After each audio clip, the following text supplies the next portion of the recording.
Namaskar bachcho, welcome to the virtual class. In the last episode, we have seen the national income and the related aggregates. So in that one, before starting the calculation of national income, we have seen about the concepts of factor income, transfer income, normal resident of a country and the domestic territory of a country. After studying about these concepts, now we will start studying about the methods of calculating national income. So today from this episode onwards, we will study about the methods of calculating national income. So how the national income can be calculated through various methods. बच्चों, आज इस episode से हम हमारी जो राष्ट्रीय आय की गणना है, इनकी गणना की जो विधि है, इन विधि के बारे में हम पढ़ेंगे। तो बच्चों ध्यान से सुनिएगा। इस एपिसोड को शुरू करने से पहले मैं चाहूँगा कि आप राष्ट्रीय आय गणना की जो विधि है, इन विधि को शुरू करने से पहले हम थोड़ी सी एक इंट्रोडक्टिव पार्ट देखेंगे, जहाँ पे हम ये जानेंगे कि ऐसी कौन कौन सी विधियाँ हैं जिनके द्वारा हम राष्ट्रीय आय की गणना कर सकते हैं। So students, before we study about the calculation of national income and the methods involved in the calculation of national income, we have to study about the circular flow of income. I think we have already studied the circular flow of income model in the first chapter in the first unit. But here, once again, we will look at the model of circular flow of income very carefully. We will see here how the income is being flowed in an economy between the different sectors.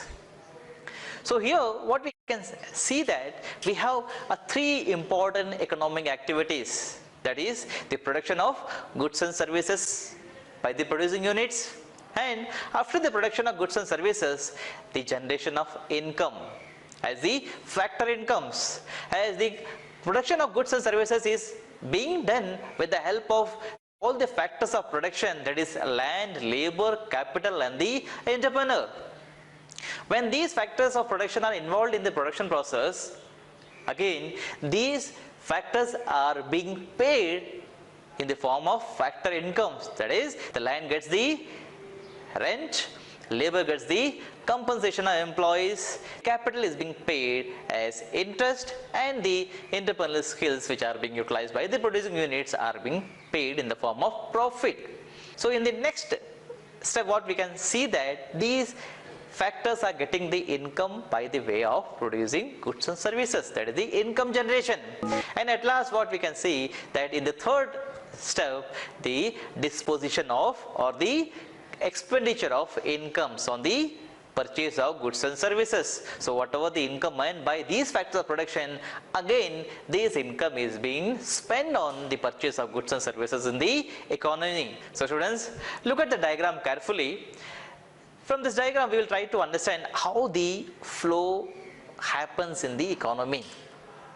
तो बच्चों यहाँ पे हम जो प्रवाह है, जो आय के प्रभाव है, बच्चों यहाँ पे हमारी आय की जो प्रभाव है, इन प्रभाव के बारे में हम देखेंगे। तो मैं चाहूँगा बच्चे आप इस डायग्राम को बड़े ध्यान से देखिए, ताकि हम हमारे अर्थव्यवस्था में जो आय के प्रभाव होती है विभिन्न सेक्टरों के अंतर्गत, बच्चों ध्यान से देखिएगा इस डायग्राम को। यहाँ पे हम देखेंगे कि हमारे जो अर्थव्यवस्था है, यहाँ पे इस मॉडल के, इस सर्कुलर फ्लो मॉडल के अंतर्गत हमारे पास दो क्षेत्र हैं, दो ऐसे क्षेत्र हैं जिसे हम हाउस होल्ड सेक्टर, जिसे परिवार क्षेत्र, और दूसरा होता है हमारी जो उत्पादन क्षेत्र या उत्पादक कहते हैं, that we call it as the producer sector.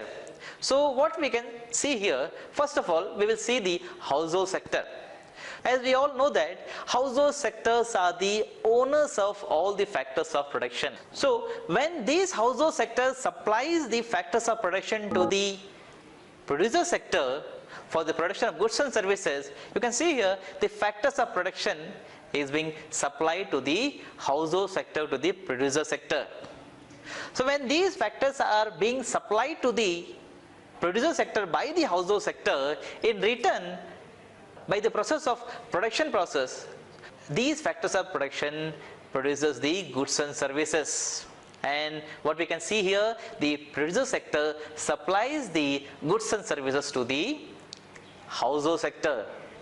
So even in the first chapter, what we have studied about the real flow and the money flow.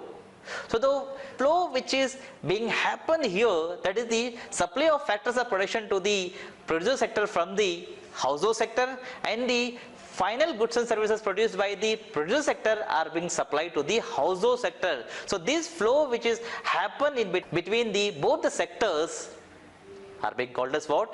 Real flow, जिसे हम वास्तविक प्रवाह कहते हैं. तो बच्चों हमने ये देखा कि इन दोनों क्षेत्र के बीच में किस तरह के प्रवाह होती है. जहां पे हमने देखा कि परिवार क्षेत्र से उत्पादक के क्षेत्र में जितने भी उत्पादन की जो कारक हैं, इन कारक की पूर्ति की जाती है, और वापस में हम ये देखते हैं कि इन तैयार वस्तुओं को दोबारा उत्पादन के क्षेत्र से परिवार क्षेत्र की ओर भेजी जाती है. तो इन प्रवाहों को हम वास्तविक प्रवाह कहते हैं. We call it as the real flow. Okay, now what we can see that we have the money flow. यहाँ पे हम जो हमारी जो मौद्रिक प्रवाह है यह हम देखेंगे. What we can see here, when these factors of production are being involved in the production process by the producer sector, at that time the producer sector will pay all these factors of production in the form of factor payment. So what we can see here, the factor payment flows from the producer sector to the household sector, and by this way the household sector, the owners of all the factors of production, they gets the factor income. So by getting these income into their hand, again the household sector used to do the expenditure. They used to spend the money which is being incurred through the way of production process. All this money is being again spent on the purchase of final goods and services supplied by the producer sector.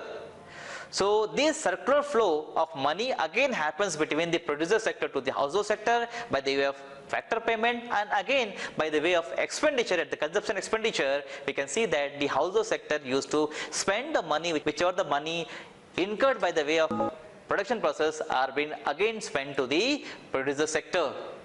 So by this way we can see here the circular flow of money goes on in the economy between these two sectors. So this model is being called as what? Circular flow of income model. So students, one thing should be kept in mind, that this model is being studied with the assumption that we are studying about the economy where we have only two sectors. That means what? We are studying all these concepts relating to the two sectoral economy model, where we have only two sectors, that is the producer sector and the household sector.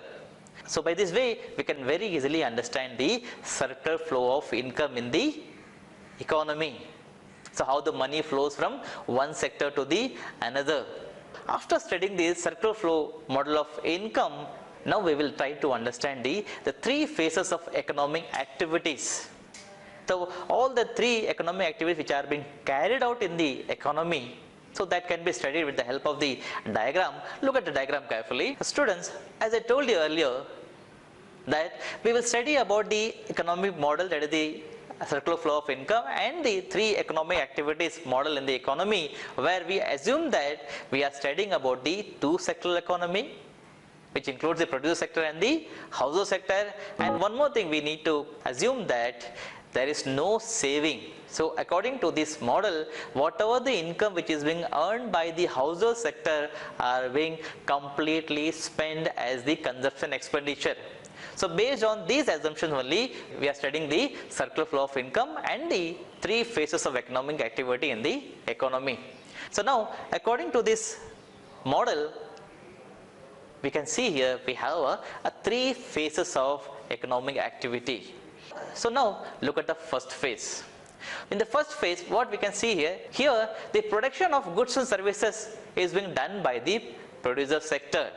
So what is happening in the first phase, what we can see here, that the producer sector used to hire and purchase the factors of production from the household sector. When these factors are being hired for the production process, by this way the final goods and services are being produced by the production unit by the help of all the factors of production. So after the production, what we can see here, in the first phase, the production of goods and services is being done by the producing unit. That is it shows the sum total value of all the final goods and services produced in an economy during a period of accounting year. That is the production process.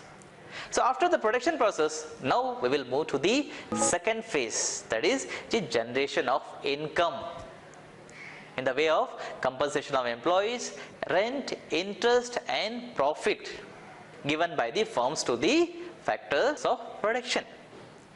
So in the next phase, what we can see that here, when these factors of production are involved in the production process, they are being paid in return. So how they are being paid in return? What we can see here, that as we know that we have 4 factors of production. When these 4 factors of production are involved in the production process, they are being paid in return as the factor payment. So we know all the 4 factors of payment. So by these, income is being generated by all the factors of production which are being paid by the producer sector to the household sectors to all the factors of production. So the next phase involves the generation of income. In the first phase, what we have seen that is the production process where the goods and services are being produced, and in the second phase, continuing the same process, here the factors involved in the production process get the income. That is the factor income. That we can call it as the generation of income. The second phase of economic activity is what? Generation of income. Now at last we will see about the third phase. What happens in the third phase? In the last phase, third phase, what we can see here, that is the disposition or expenditure of income on the purchase of goods and services. As I told you earlier that we are assuming that whatever the income earned by the household sector, they are being completely converted into the consumption expenditure. That means there is no value for the saving. So saving is nil here. And one more thing, we are studying about the only 2 sectoral economy model, where the income earned by all the factors of production or by the household sector are being completely converted into the consumption expenditure, or we can say that they used to spend all the money earned through the way of production process in the purchase of final goods and services from the economy or from the producer sector. So the third phase shows that all the income are being finally converted into the expenditure. So by the process of expenditure, it again creates the pressure on the production. When you have a more expenditure on final goods and services, it arises the production process. It demands for more goods and services to be utilized in the economy. So by this way, what we can see here in this model, the 3 phases, that is in phase 1 we have the production process, in phase 2 we have the generation of income, and at last we have the disposition or the expenditure of income. So these all the 3 economic process continuously goes on in the economy. So students, so far we have seen about the circular flow of income and the 3 phases of economic activity in the economy. Okay students, as we have discussed about the 3 phases of economic activity according to this diagram, now what we can see in the phase 1, that is in the first phase, production leads to the value addition. The value addition which is being made by the producing units, they can be measured. How they can be measured? The production which leads to the value addition, that can be measured. We can get the value of value addition, that is the value addition is equal to value of output minus intermediate consumption.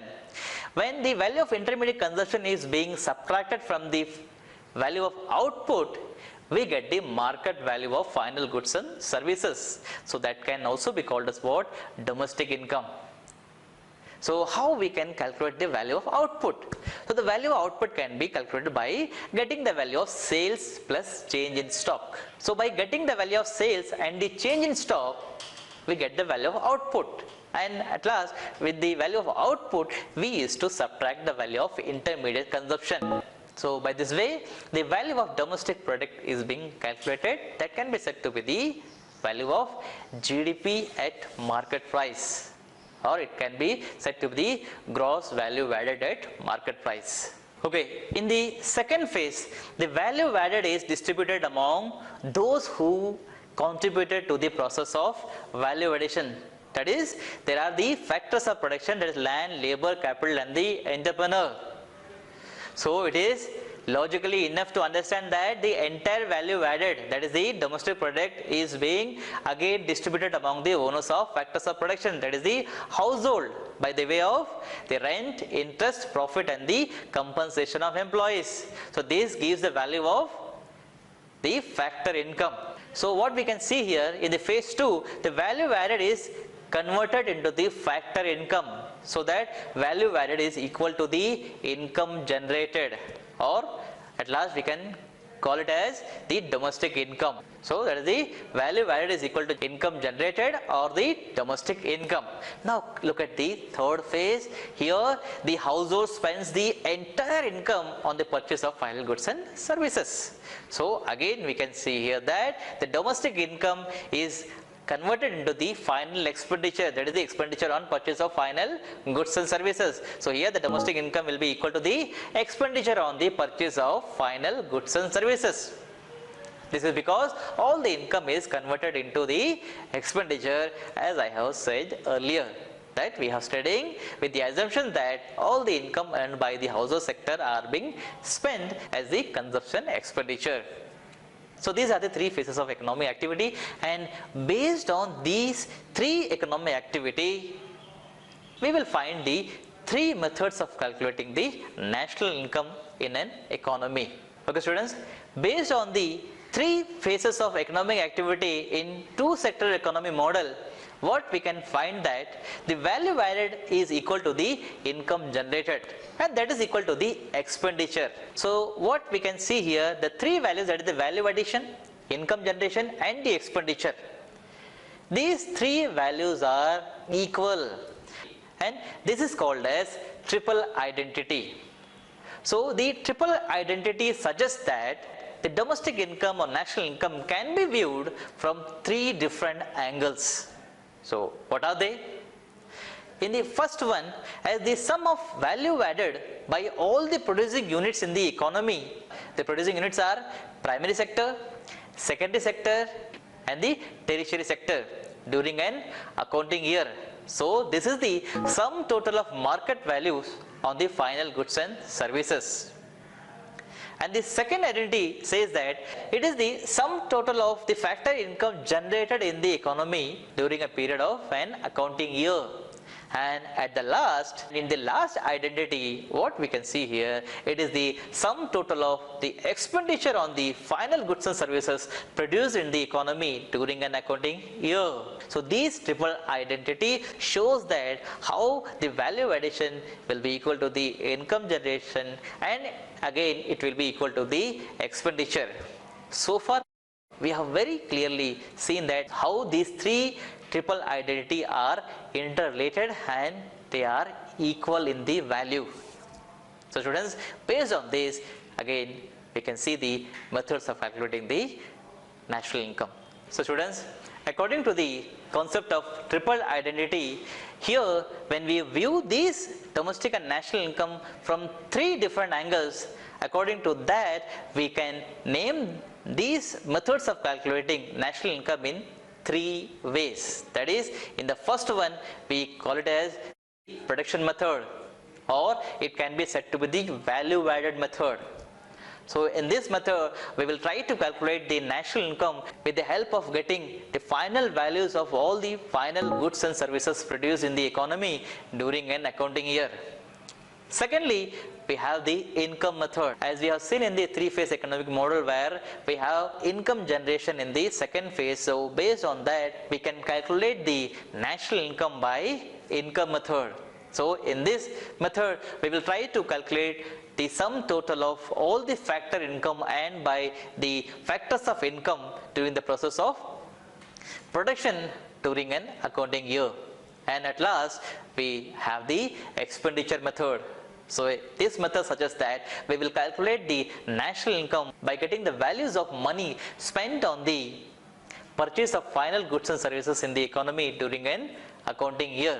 तो बच्चों इन तीनों विधियों से, जैसे सबसे पहले हम देखा, जैसे हम उत्पादन विधि कहते हैं या फिर इसे मूल्य वृद्धि विधि कहते हैं। तो इसके आधार पर हम राष्ट्रीय आय की गणना कर सकते हैं, जिसमें हम हमारे अर्थव्यवस्था में जितने भी वस्तुओं सेवाओं का निर्माण हुआ है इनके मूल्यों को जोड़कर हम राष्ट्रीय आय की गणना कर सकते हैं। दूसरी विधि होती है आय विधि।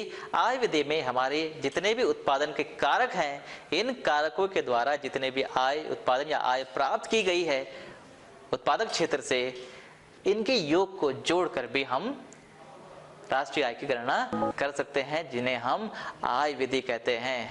और अंतिम में हम व्यय विधि के आधार पर कहने का अर्थ है, इस विधि में हम जितने भी आय प्राप्त हुई है परिवार क्षेत्र को, जब इन आय को व्यय के रूप में तैयार वस्तुओं एवं सेवाओं पर इसे खर्च की जाती है, व्यय की जाती है, इन व्यय की जो मूल्य है इन्हें जोड़कर हम राष्ट्रीय आय की गणना कर सकते हैं।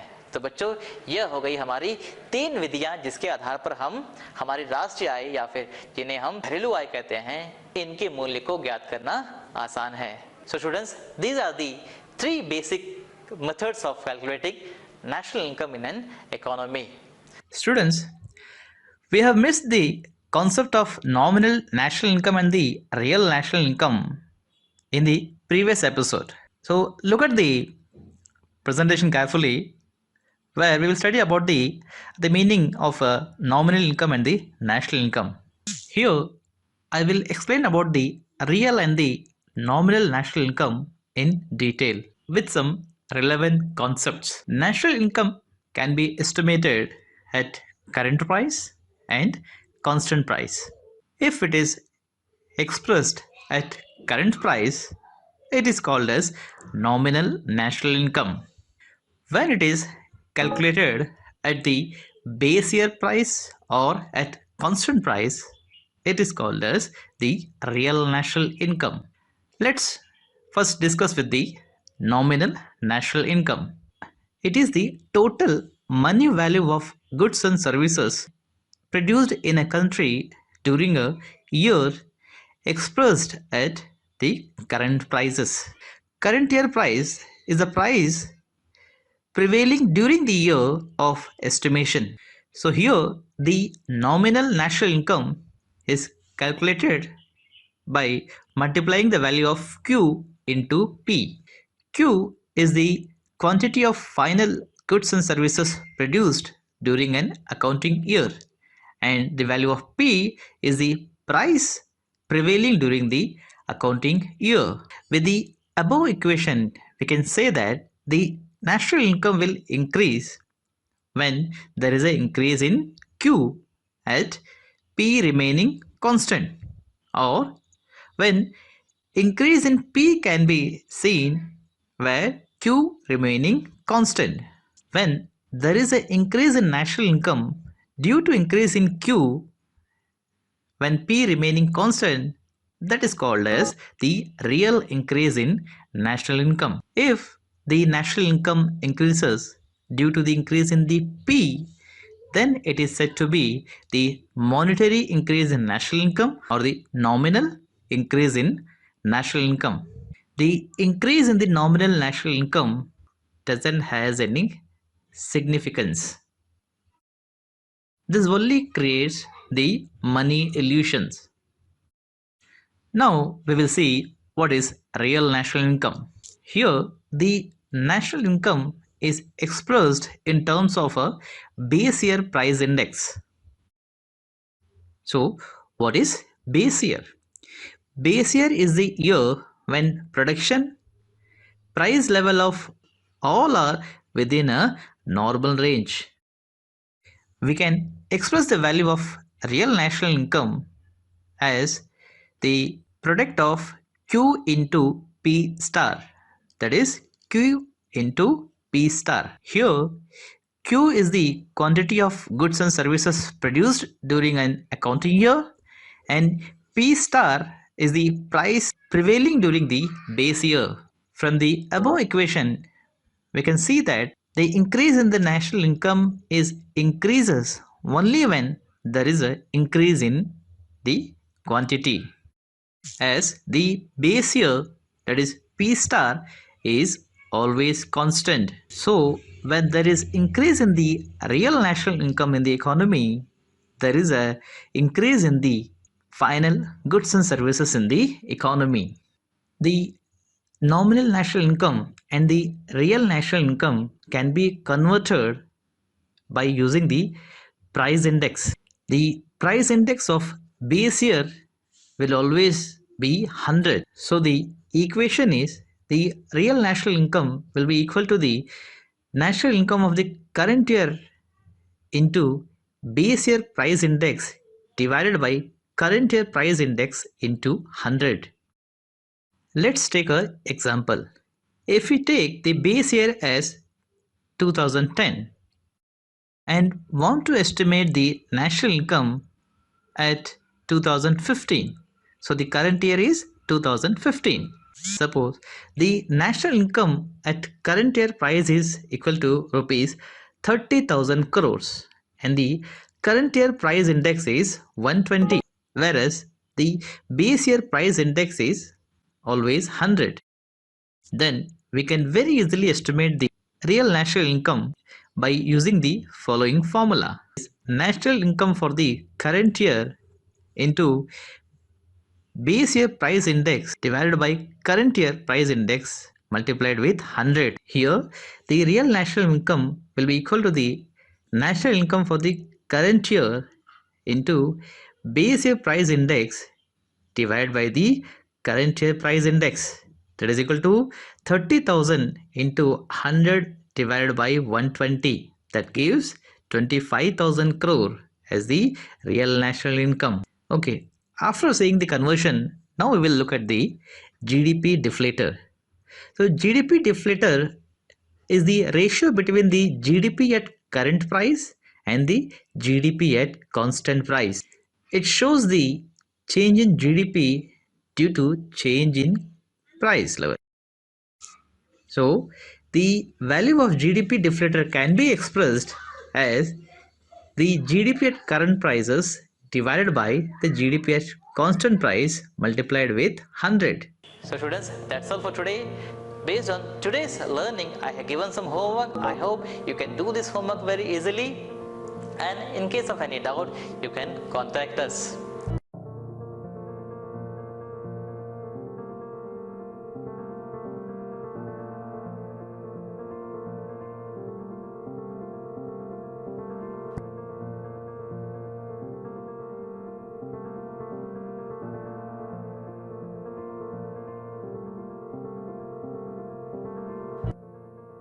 So students, from the next episode onwards, we will study about all the three different methods of calculating national income in detail.